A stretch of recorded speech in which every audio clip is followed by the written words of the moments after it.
there's a boundary that I've set. I don't turn on ring notifications. No. If you want to know whether I got your text or not, you're going to have to ask me. But it is true. If you see someone on your phone pop up, you don't have to answer it. This is the Loud Quiet Living the Empty Nest. Well, hello, everyone, and welcome to another episode of The Loud Quiet. We are in episode 55, which I chuckled because, as you can tell, we're on the road. And Sammy Hagar's song, I Can't Drive 55, came in my head. Oh, okay. And I was thinking about, can you even imagine that being the speed limit on highways? And I remember it, but what a torture that would be now as I'm going at 75 and I'm not even speeding right now. So we are headed from Tucson to Phoenix. So this one is a little bouncy if you're watching. It's just we've got to invest in some better equipment for recording in the car. We just didn't think about that before we left. So if you're watching, it's a little bouncy. Yeah. I don't know if we're supposed to offer a trigger warning or anything like that. Like if you are prone to being triggered by jiggly screens, maybe just put it on audio this time. So we have been out here. We just came out for the weekend to visit Tegan, and we were talking about, well, what should we talk about? Because we know y'all don't want to hear just what we did with her all weekend. So I kind of started thinking about the topic of boundaries.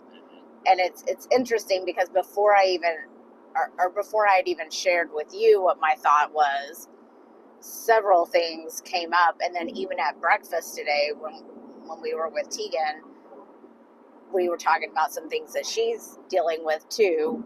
Good. Look, this is not going to be oh my gosh, she was crying at breakfast like some of our ones at this time last year. No, everything is good. So anyways, it was just interesting though that topic had popped into my head, and then things had come into play that we can actually talk about it.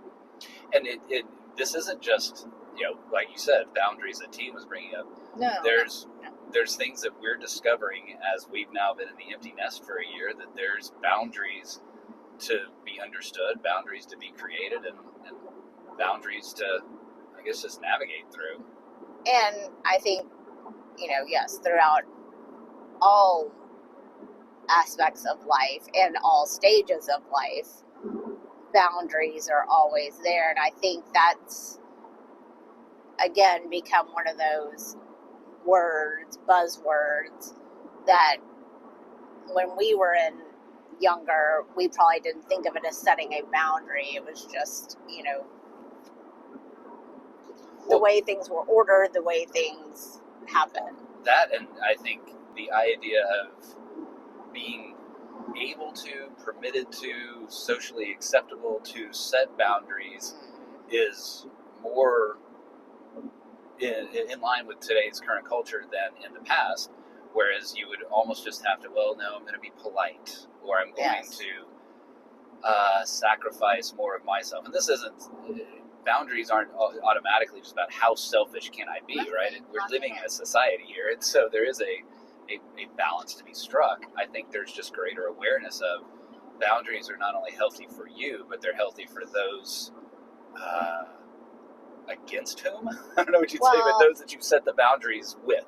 And I think because that has become more of a topic, or I think, again, we've been given the tools to be able to do it in a way that's not, no, I don't want to do this, or no, I don't want you to be here right now. No, we've been given, and, we actually got to see a display of that this morning, but I thought we could talk about, that we have boundaries that may need to be set in regarding a couple of things in our lives.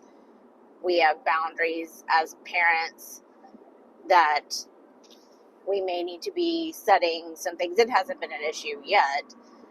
And then, we even talked about, and we'll get into each one of these deeper, boundaries between spouse to spouse in the empty nest. What's unique about those boundaries inside the empty nest? Mm-hmm. Yeah.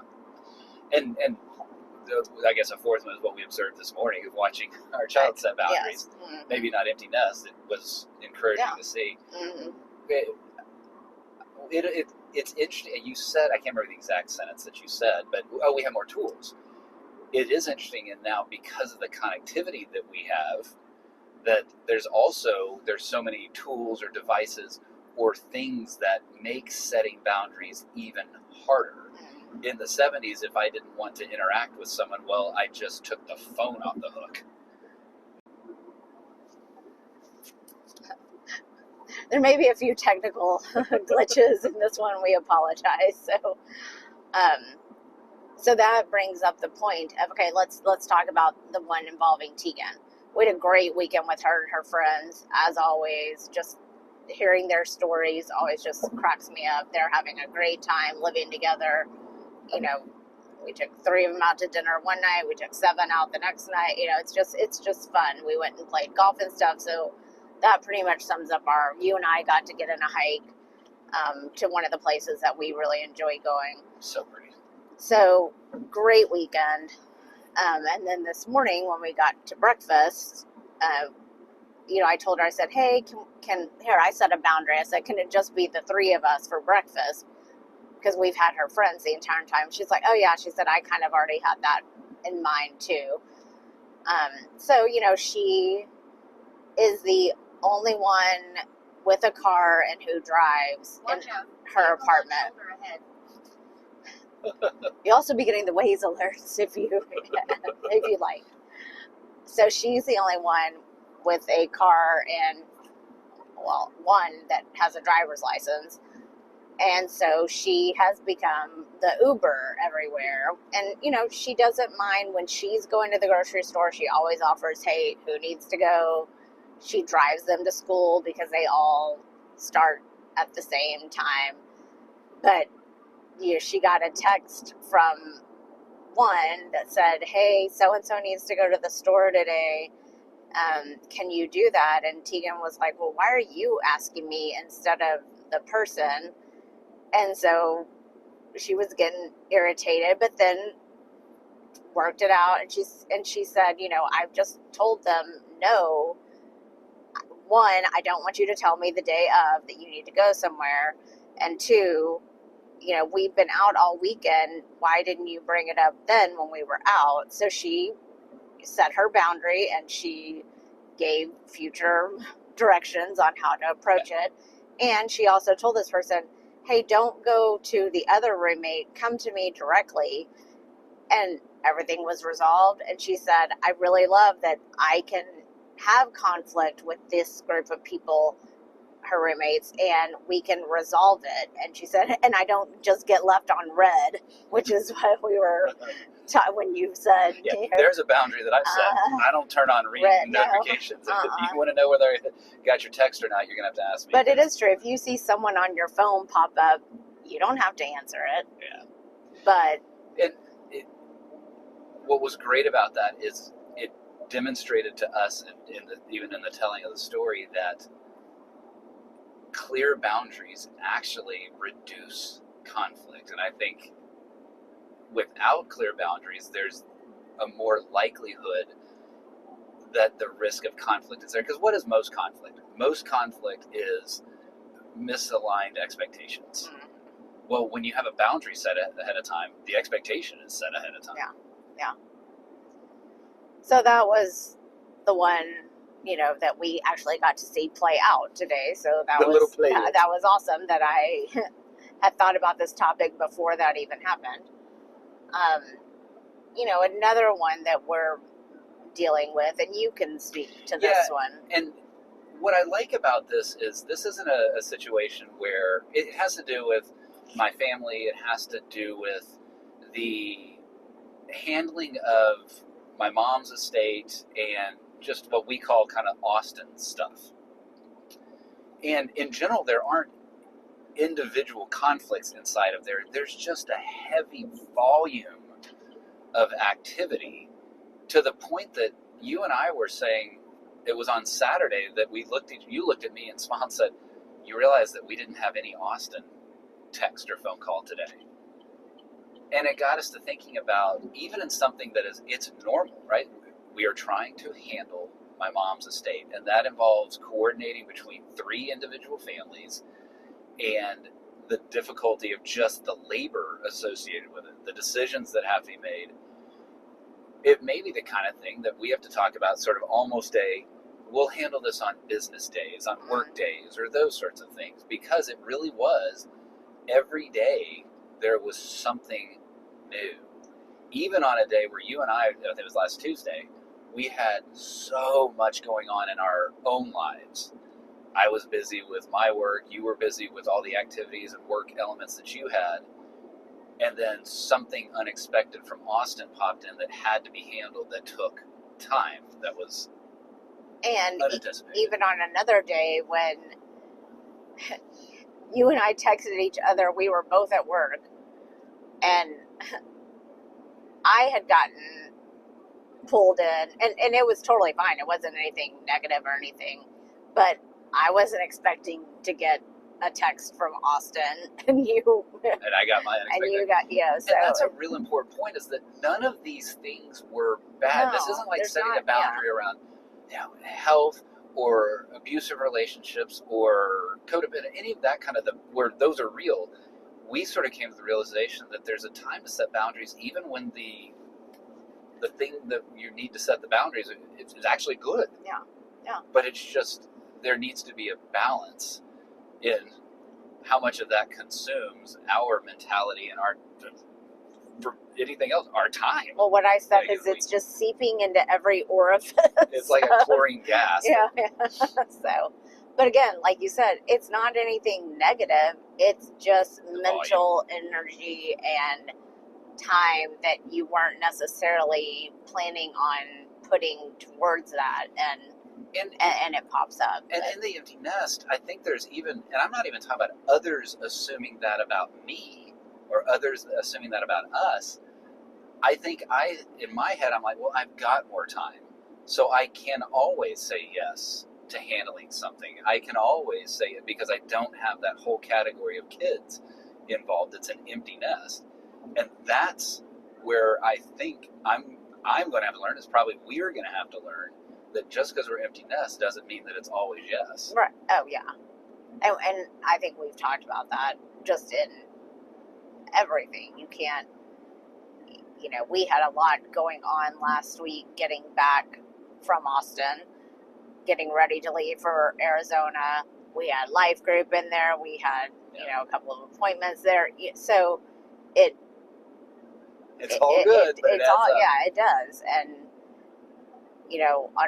I think Tuesday night after our life group, which was excellent, we had a great time. Both you and I were like, okay, we can breathe for a couple of days and then we're off to Arizona, which we love. So that was a good way to end the week. But yes, we, if it does become,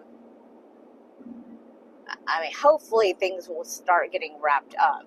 It just shows the need to do those boundaries, right? Yeah.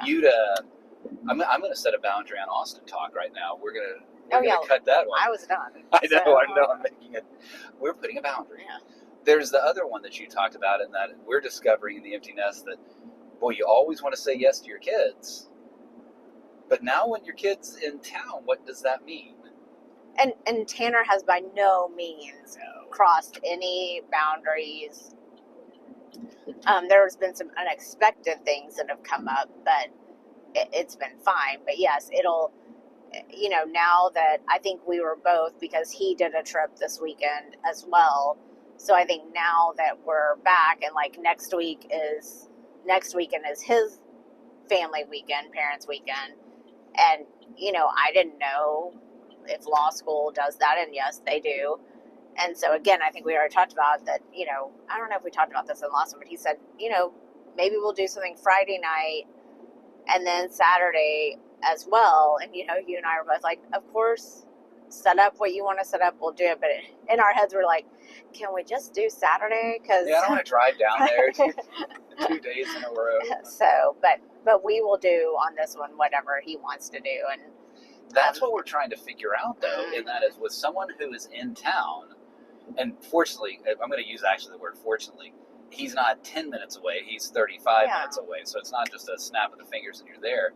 But what does it look like? What does it look like to how often do you talk? How often do you interact with each other? How often do you go to dinner? How often do you shop? What does that look like? Well, And it's undefined. Mm-hmm.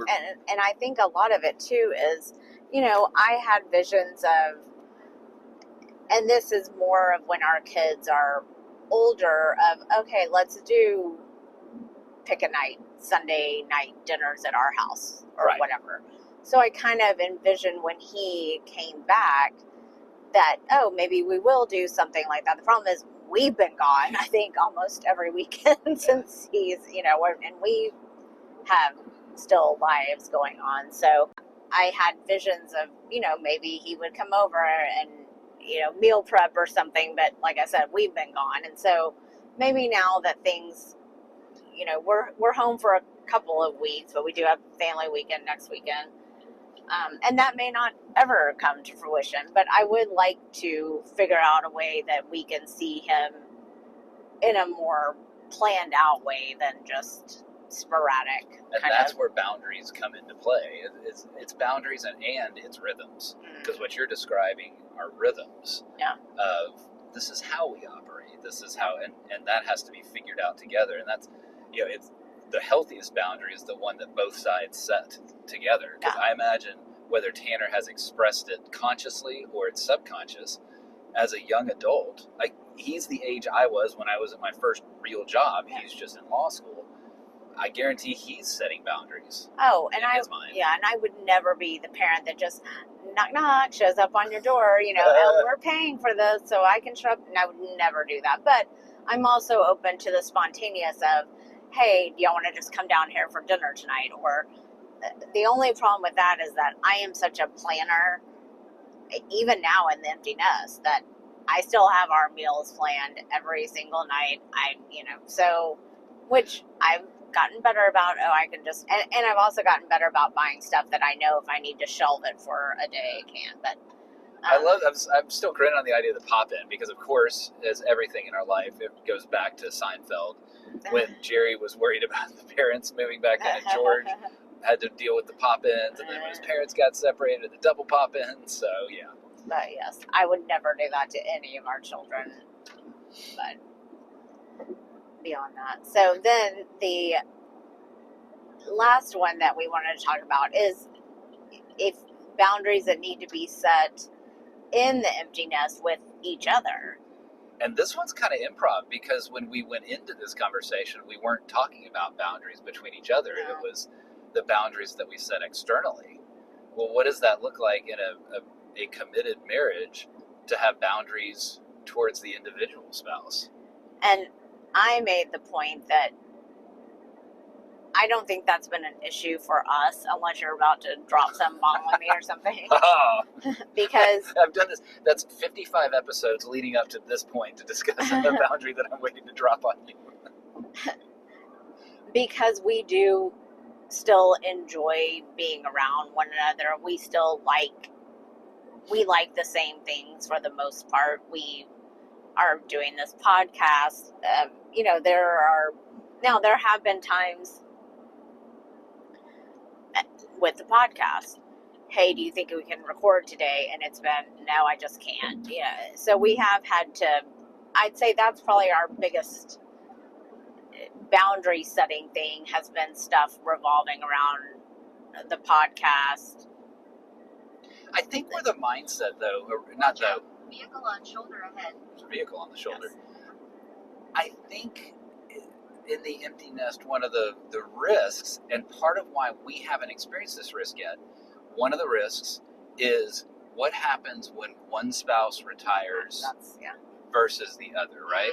Mm-hmm. And even let's talk about a boundary that you set with me before we were empty nesters, and it was when I became an independent consultant. You looked at me and said, so where are you going to get an office? Mm-hmm. Yeah, that was a boundary that we had set. Yeah, but we have a fully functional, totally fine study in the house. Yet it was this is a house that I am accustomed over the last decades of spending in time by yourself during the day. Yes. where are you going to be, Rick? Yes. So, and that's, that was my point this morning when we talked about that one, was that I think that probably more so happens with, as you said, when one or both are retired, because, when you've had a job that you've been going to and, or both been going to, then you're just both at home. Okay, what do we do? Well, and it's the boundary of whether it's explicitly stated or it's understood that while the general I, not I, Rick, but a spouse saying, hey, I'm committed, I love you, but I'm not here to be your entertainment. Yes. And especially if there's one spouse that has been more of the worker than the out of the home worker than the other spouse, I see that being a risk of, all right, I'm here. Yeah, what are we doing? I don't know.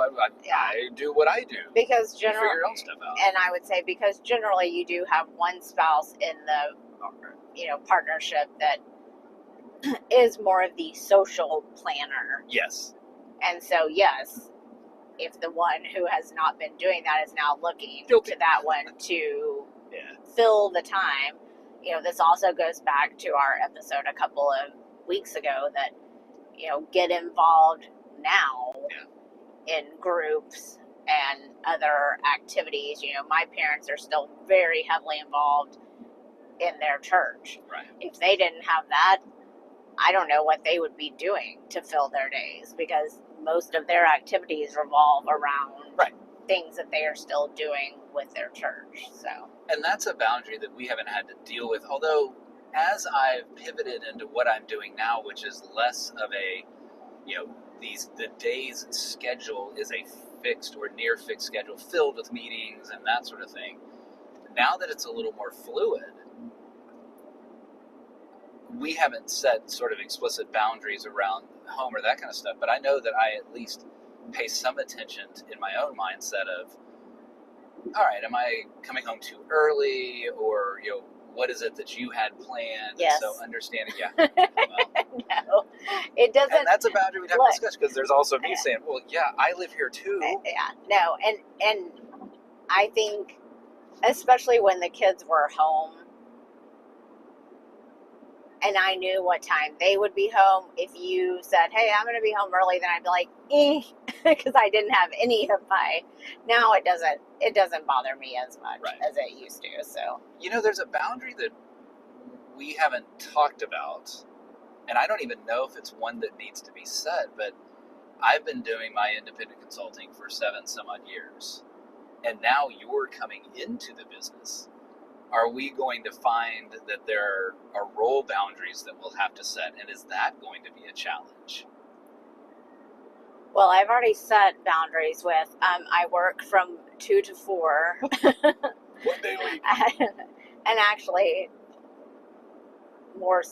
things have now come into, that Sure. I have gone outside that boundary, so. You've gone to 4:15. Okay. I know. No. It's even more kind of the functional space. And I talked about it too before. I have a way of doing things. And do I have to set that boundary of, no, this is the way I want it done in my business? Or do I flex on that boundary, knowing that there's wisdom that you bring into that? So those kind of boundaries, and how do you break some of those boundaries, are going to be interesting for us to continue to explore as you work in the business. Well, and that police reported ahead. That could be said also in the house, because I have the ways that I have been doing things for the past 20 some odd years, and I see when we're at the house more often, is it going to be, no, I don't do it like that. Like just today, watching Tegan do her groceries. Like, you were dying. I know, but I did not say a word. I was like, you can do it how you want to do it. But it was so inefficient. You did say a word just under your breath to yourself. I saw it. No, and then you repeat it. You said it louder, and she looked at. I was like, no, I didn't say that for her to hear. So, I'm trying to break down boundaries of communication to help everybody understand. I'm so helpful. Yeah. Yes. So, anyways, but yeah, I think, that it's just interesting how, this is episode 55. Trying to come up with content, which we would love things from the outside as well. And we've got to get back into having guests on. We just have to be in one place to be able to have guests. So, we want to do that. But it is just interesting how this topic just pretty much came to me. And we filled how many ever minutes talking about it and had examples, one of which happened today. So yeah, boundaries are they're hard to set, they're vital to set, they're healthy to set, and they're important to break when you realize that it's time to break those boundaries. Yeah. So there you go. From the road. Wisdom from the road. or rambling from the road. Yeah. Pick your poison there. Road rambles on the loud, quiet, living the empty nest.